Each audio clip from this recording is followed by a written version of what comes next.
नमस्कार जी।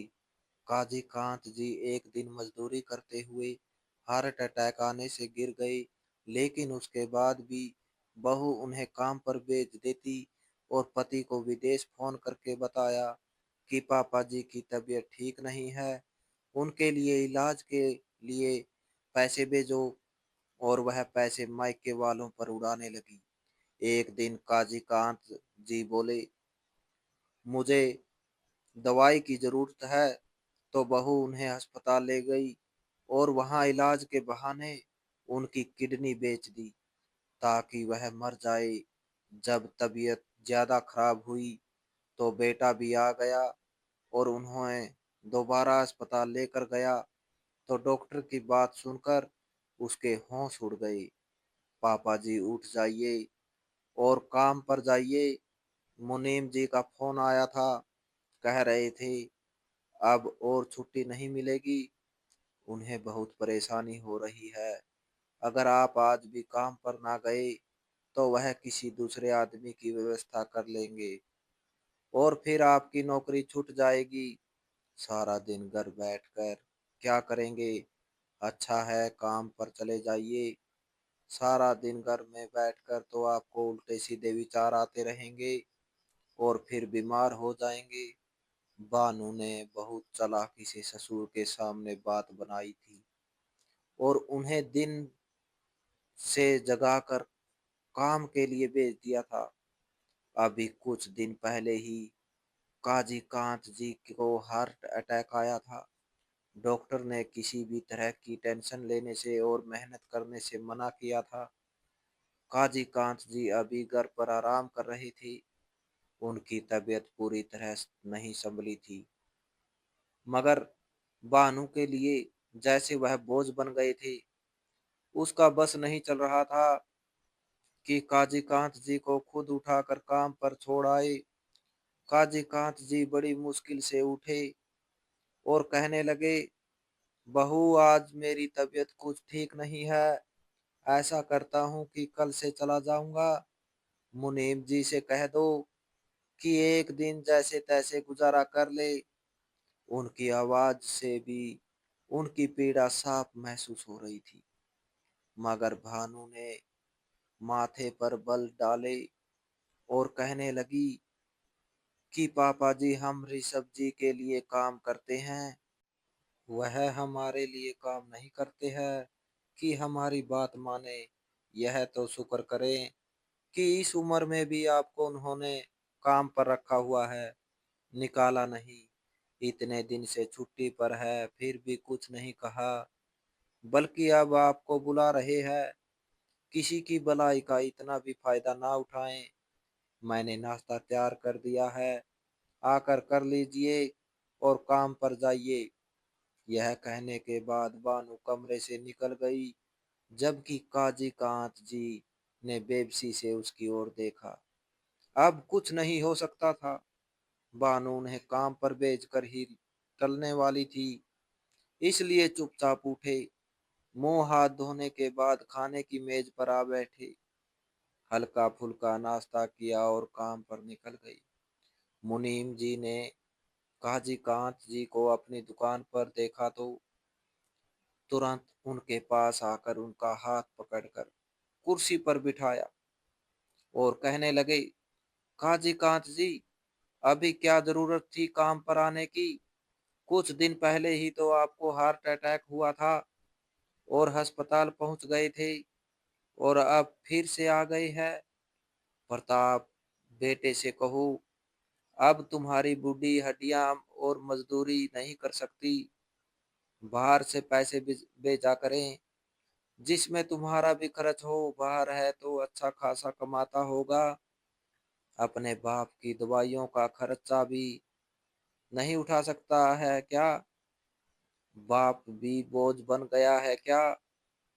मुनीम जी के कहने पर काजी कांत जी ने नहीं में सिर हिला दिया और कहने लगे, नहीं नहीं, मेरा बेटा बहुत अच्छा है, खर्चा भी बेचता है, खाने पीने का भी ख्याल रखता है, हर जरूरत पूरी करता है। मगर क्या करूं, घर में मेरा दिल ही नहीं लगता। सारी जिंदगी मेहनत की है, अब इसकी आदत है। जिस दिन काम पर ना जाऊं आऊं, ऐसा लगता है जैसे और बीमार पड़ जाऊंगा। हार्ट अटैक के बाद भी जितनी छुट्टियां की है, ऐसा लगता था जैसे बीमारी बढ़ती जा रही है, इसलिए काम पर आ गया। अगर आपको कोई आपत्ति है तो चला जाता हूँ, कहीं और काम ढूंढ लेता हूँ।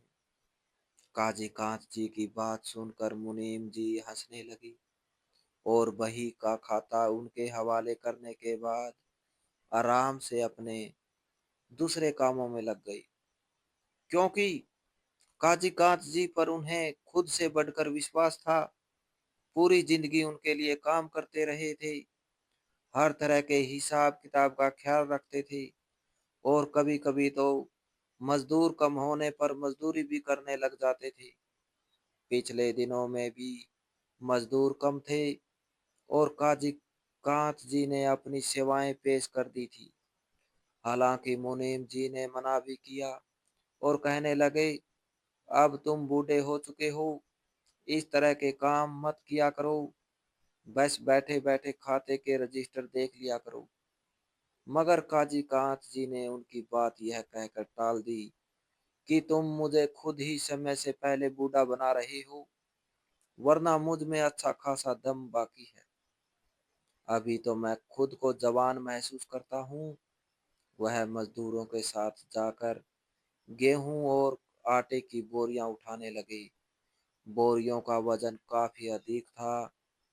ट्रक पर एक बोरी को लोड करते हुए काजी कांत जी वहीं गिर गए थे और उन्हें हार्ट अटैक आया था। मुनीम जी ने उन्हें जल्दी से अस्पताल पहुंचा दिया था। इस तरह उनकी जान बच गई थी। मगर डॉक्टर ने साफ कहा था आराम करने को। और अब कुछ दिन बाद फिर से काजी कांत जी मुनीम जी के पास आए हुए थे कि मुझे काम करना है। मुनीम जी को हैरत तो हुई थी, मगर फिर काजी कांत जी के कहने पर वह भी खामोश हो गए थे। मगर काजी कांत जी बहुत दुखी बैठे हुए थे। उन्होंने मुनीम जी के सामने बहू की बात को छुपा लिया था, मगर उन्हें दिल से दुख हो रहा था। पूरी जिंदगी बेटे के लिए कमाया था, उसे पढ़ाया लिखाया था, बड़ा किया था, उसकी शादी की थी।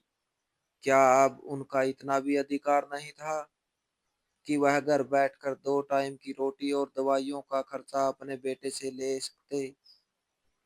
उनकी बहू ने उनकी हालत की भी परवाह न करते हुए उन्हें काम पर भेज दिया था और साथ ही झूठ भी बोला था। एक दिल में आया कि अपने बेटे को फोन करके बहू की असलियत बता दें, मगर फिर यह सोचकर चुप हो गए कि उम्र के अंतिम पड़ाव पर हूँ, ना जाने कितनी जिंदगी बाकी है। अगर मरने से पहले बेटे का अगर खराब किया तो सारी दुनिया बुरे शब्दों में उन्हें याद करेगी, जबकि पूरी जिंदगी हर एक के साथ भलाई ही की थी। यह सब सोचकर वह चुप हो गए थे, जबकि बानू ने तुरंत अपने पति प्रताप को फोन कर दिया। प्रताप, पापा जी की दवाइयाँ खत्म हो गई है, पैसे भिजवा दो ताकि मैं दवा ला सकूं। उनकी दवा में देरी ना करने को तो डॉक्टर ने सख्ती से कहा है। आपको तो पता है पापा जी को कैसे हार्ट अटैक आया था और उनकी कंडीशन अभी काफी खराब है। अगर दवाई देने में देरी करेंगे तो उनकी जान को भी खतरा हो सकता है। प्रताप ने बानू की चिंता देखी तो तुरंत ही पैसे भेज दिए। उसने घर के खर्च के पैसे भेजे थे, उसके अलावा पापा की दवा और देखभाल के भी काफी सारे पैसे भेजे थे। इतने सारे पैसे देखकर बानू के मुंह में पानी आ गया और उसने तुरंत ही अपने मायके कॉल मिला दी। मम्मी, जल्दी से छोटी बहनों को लेकर मेरे घर आ जाए, आज तो पार्टी होगी, काफी सारे पैसे हाथ लगे हैं, आधे घंटे बाद ही माँ और बहनें आ चुकी थी। चारों ने मिलकर खूब मौज मस्ती की, बाहर से खाना मंगवा कर खाया और फिर शॉपिंग के लिए निकल गई। भानु ने दिल खोलकर शॉपिंग की थी और उसके साथ माँ बहनों को भी करवाई थी। जो पैसे काजीकांत जी के इलाज के लिए प्रताप ने भेजे थे, वह सारे शॉपिंग पर खर्च कर दिए थे। खाली हाथ होकर ही वह घर लौटी थी और बहुत थकी हुई थी। इधर शाम को काजीकांत जी घर आ गए तो काफी ज्यादा थके हुए लग रहे थे। आंगन में रखी चारपाई पर बैठ गए और भानु को आवाज दी, बहू मेरे लिए पानी का गिलास तो लेकर आना। भानु खुद भी बहुत थक चुकी थी, मगर किचन में गई और पानी का गिलास भरकर काजीकांत जी को ला कर दिया। पापा जी, आपका दिन कैसा गुजरा? काम पर ज्यादा थकावट तो नहीं हुई? खाना लगा दूं आपके लिए? झूठे प्यार से कहा था। काजीकांत जी ने नहीं में सिर हिला दिया और कहने लगे, थकावट तो नहीं हुई, मगर तबीयत कुछ बोझल सी हो रही है। कोई बात नहीं, धीरे धीरे आदत हो जाएगी तो सब ठीक हो जाएगा। चलिए ठीक है, जब आपको भूख लगे तो मुझे बता दीजिएगा, मैं आपके लिए खाना लगा दूंगी। कहने लग के बाद वह एक बार फिर अपने कमरे में घुस गई और आज की हुई शॉपिंग को देखने लगी। वह हमेशा ससुर के साथ मीठी छुरी बनकर रहती थी, कभी भी उनके मुंह पर कोई बात नहीं बोली थी। उसका मानना था कि जब सामने वाले को प्यार से जहर दिया जा सकता है तो गुस्सा करने की क्या जरूरत है। वह अपनी मीठी जुबान से ही अपना उद्देश्य पूरा कर लेती थी। उसका पति बाहर था, उसे घर के बारे में जानकारी नहीं थी, मगर वह जानती थी कि एक ना एक दिन उसे वापस आना ही था। वापस आने के बाद अगर वह अपने पिता के हालत देखता या फिर ससुर खुद बेटे से शिकायत कर देते कि बानो उनका ख्याल नहीं रखती, तो जरूर उसका घर बर्बाद हो जाता। पर बाद पर बाद उससे नाराज हो जाता या फिर उस पर विश्वास करना छोड़ देता। उसे सही यही लगा था कि मीठी बनकर रहे, प्यार से सारे काम करवाती रहे, ऐसे सांप भी मर जाएगा और लाठी भी नहीं टूटेगी।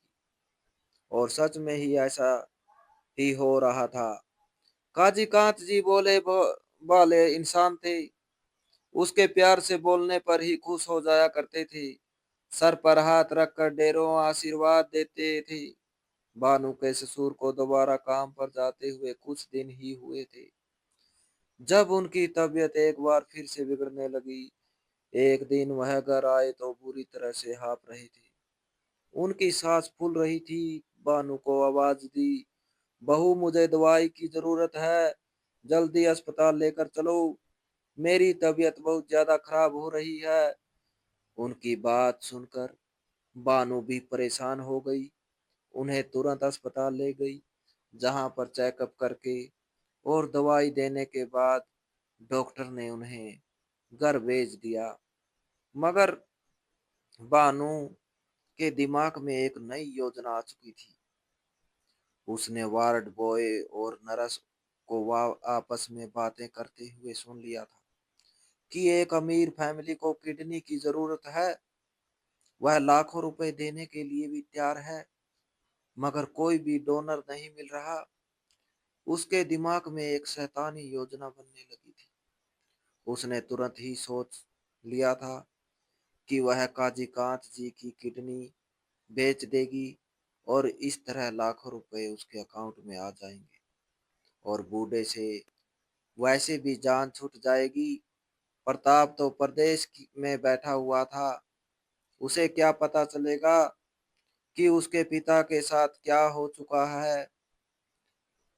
4-5 दिन फिर बानू ने उस ससुर को काम पर जाने नहीं दिया।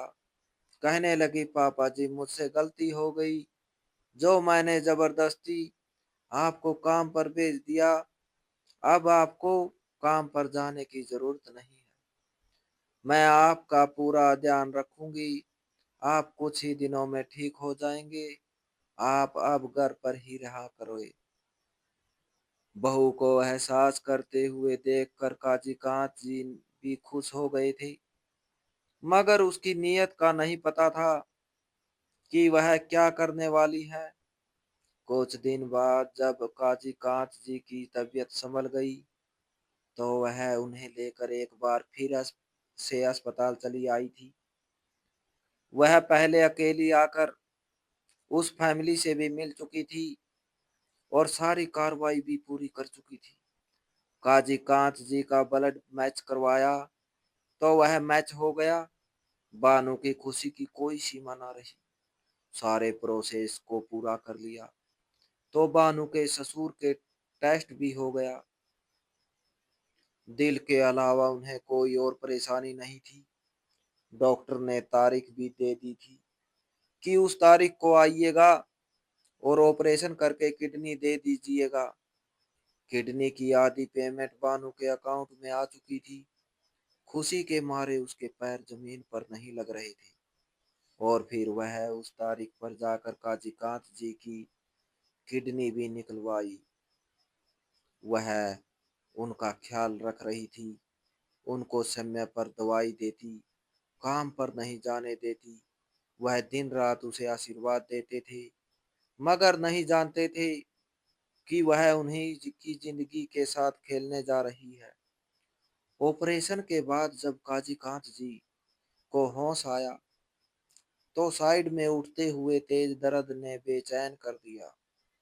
बानू से पूछा कि मेरे साइड में दर्द हो रहा है, ऐसा लग रहा है जैसे ऑपरेशन हुआ है। मेरा किस चीज का ऑपरेशन हुआ है? तो बानू कहने लगी, पापा जी अस्पताल आने के बाद आपकी तबीयत बहुत ज्यादा खराब हो गई थी। आपको दूसरा हार्ट अटैक आया है। तभी डॉक्टर ने बताया कि आपकी किडनी ने काम करना बंद कर दिया है। मैंने आपका ऑपरेशन करवा दिया। अब आपकी तबीयत कैसी है? काजी कांत जी कहने लगी कि मैं बहुत कमजोरी महसूस कर रहा हूँ। उसके अलावा मुझे दर्द भी बहुत हो रहा है। डॉक्टर ने नींद का इंजेक्शन लगाकर काजी कांत जी को सुला दिया था। छुट्टी के बाद बानो उन्हें घर ले आई थी। बहुत ज्यादा तो नहीं, लेकिन उनका थोड़ा बहुत ख्याल रखती थी। लेकिन काजी कांत जी की तबीयत बिगड़ती जा रही थी। वह उम्र के अंतिम पड़ाव पर थे और ऐसे समय में दिल की बीमारी के साथ साथ किडनी दे देना उनके लिए बहुत पीड़ादायक हो रहा था। हर समय बेचैनी का शिकार रहते, पेट के साइड में दर्द होता रहता। उसके अलावा सांस लेने में भी प्रॉब्लम हो रही थी और ब्लड प्रेशर भी लो होने लगा था। एक दिन बानो काजीकांत जी को पीड़ा में ही छोड़कर खुशी खुशी निकल गई थी, क्योंकि प्रताप ने काफी सारे पैसे भेजे थे। वह हर समय प्रताप को ससुर की तबीयत के बारे में बताती रहती थी कि पापा जी की तबीयत नहीं ठीक रहती, उनकी बीमारी बढ़ती ही जा रही है, इसलिए ज्यादा पैसे भेजो। और प्रताप बिना कोई दूसरी बात किए पिता की हालत को देखते हुए और पैसे भेज देता था। उस दिन काजी कांत जी की किस्मत अच्छी थी कि प्रताप का फोन आ गया और उन्होंने फोन उठा लिया। अपनी तबीयत और भानु के व्यवहार के बारे में बताया। कहने लगे, बहू मेरे साथ कोई ज्यादती तो नहीं करती, मगर मेरा ख्याल भी नहीं रखती। वो मुझे अस्पताल लेकर गई थी, मगर मेरी तबीयत दिन प्रतिदिन ज्यादा ही बिगड़ती जा रही है। बेटा, इससे पहले कि मुझे कुछ हो जाए, घर आ जाओ। मैं तुम्हें एक आखिरी बार देख लेना चाहता हूँ। काजी कांत जी की बात प्रताप के दिल को लग गई थी। ऐसा लगा जैसे किसी ने उसके दिल में छुरा घोंप दिया हो। वह अपने पिता से बहुत प्यार करता था, इसलिए सारे काम छोड़कर तुरंत ही इंडिया की टिकट करवाई और इंडिया आ गया। इंडिया आने के बारे में उसने बानू को कुछ भी नहीं बताया था, बल्कि सब कुछ राज रखा था। वह अपनी आंखों से देखना चाहता था कि आखिर बानू की सच्चाई क्या है। वह जो उसके सामने हमेशा उसके पिता का ख्याल रखने का और उनके लिए चिंतित होने का दिखावा करती है, वह किस हद तक सच है।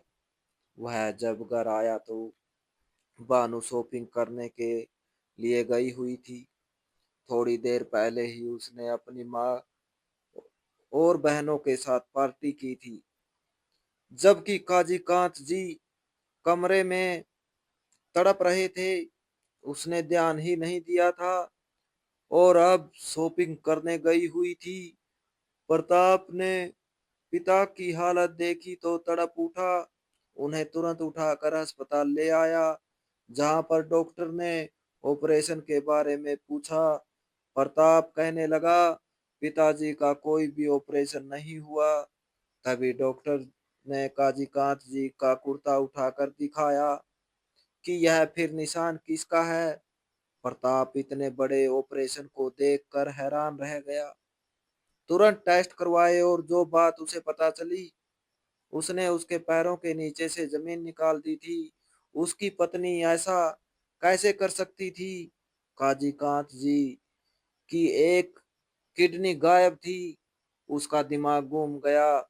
उसका दिल कह रहा था कि बानू उसके सामने आए और वह उसका गला दबा दे। वह काजी कांत जी के जरूरी टेस्ट करवाने के बाद दवा लेकर घर आ गया था। इस समय तक बानू भी घर आ चुकी थी और काफी ज्यादा परेशान बैठी हुई थी। सोच रही थी काजी कांत जी कहाँ चले गए, मगर काजी कांत जी के साथ प्रताप को देखकर उसके पैरों के नीचे से जमीन निकल गई। तुरंत ही आगे बढ़ी और कहला हकलाते हुए कहने लगी, प्रताप, आप कब आए और मुझे बताया क्यों नहीं? अगर बता देते तो मैं घर पर ही रुक जाती। मेरी मम्मी की तबीयत खराब हो गई थी, मैं उन्हें अस्पताल लेकर गई थी। तभी प्रताप आगे बढ़ा और एक जोरदार थप्पड़ भानु के मुंह पर मार दिया। कहने लगा, मैं तुम पर विश्वास करता रहा, तुम्हारे सहारे पर अपने पिता को छोड़कर सालों परदेश में रहा और तुमने मेरे विश्वास का नाजायज फायदा उठाया। मेरे भेजे गए पैसे फिजूल खर्ची में उड़ा दिए। मेरे पिता का इलाज तक नहीं करवाया। उसके अलावा तुम मेरे पिताजी की किडनी भी बेच आई। तुम इंसान कहलाने के लायक ही नहीं हो। जिस तरह का व्यवहार तुमने मेरे पिताजी के साथ किया है, मैं भी तुम्हारे साथ उसी तरह का व्यवहार करूंगा। प्रताप ने उसी समय पुलिस को फोन कर दिया और उसे डिवोर्स देकर उस पर मुकदमा दर्ज करवा दिया था कि पिताजी की सेहत के बारे में जानते हुए भी भानु ने जानबूझकर मेरे पिताजी के कत्ल की साजिश की है और उनकी किडनी भी बेच दी है। भानु प्रताप के सामने रोती रह गई, दुहाइयां देती रह गई, मगर उसने उससे मुंह मोड़ लिया था। बहुत समय था जो उसने भानु के साथ गुजारा था, उसे पुलिस के हवाले करते और डिवोर्स देते हुए उस पर दुख हो रहा था, मगर पिता से बढ़कर कुछ नहीं था। बानू को सबक सिखाना जरूरी हो गया था। उसकी गलती इतनी बड़ी थी कि उसे माफ नहीं किया जा सकता था। बानू को जेल हो गई थी। मायके वालों ने बहुत जोर लगाया कि बानू को छुड़वा लें, मगर प्रताप ने उसे सजा दिलवा कर ही दम लिया। काजी कांत जी भी प्रताप से कहते रह गए कि चलो बानू को माफ कर दो, मगर प्रताप ने उनकी एक बात ना सुनी और बानू को 5 साल की जेल हो गई। प्रताप ने इस बारे में बहुत सोचा, मगर वह जानता था कि यह सजा जरूरी थी। उसने काजी कांत जी का बेहतरीन इलाज करवाया और कुछ समय बाद वापस विदेश चला गया। फिर काजी कांत जी को भी वही वहीं बुला लिया गया। विदेश में एक इंडिया फैमिली मिली और प्रताप ने वहीं दोबारा शादी कर ली। शादी के बाद तीनों विदेश में रहने लगे। कुछ पैसे इकट्ठे करने के बाद प्रताप इंडिया वापस आ गया। यहाँ आकर उसने अपना बिजनेस सेट किया और दिन रात मेहनत करके काफी उन्नति कर ली। काजी कांत जी भी अपने बेटे से बहुत खुश थे। हालांकि उनकी एक ही किडनी थी, मगर अच्छी देखभाल से उन्हें कोई परेशानी नहीं हो रही थी। देखते ही देखते 6 साल गुजर गए और प्रताप के 2 बच्चे हो गए। प्रताप की नई पत्नी बहुत अच्छी और संस्कारी थी और काजीकांत जी को अपने पिता की तरह समझती थी। एक दिन प्रताप अपने ऑफिस से वापस आ रहा था जब उसने रास्ते में भानु को देखा। उसके कपड़े फटे हुए थे, बाल बिखरे हुए थे और हालत बेहद खराब हो रही थी। वह अपना मानसिक संतुलन खो चुकी थी और पागलों की तरह सड़क पर भटक रही थी। बच्चे उसे पत्थर मार रहे थे। प्रताप तुरंत आगे बढ़कर उसे बचाने लगा।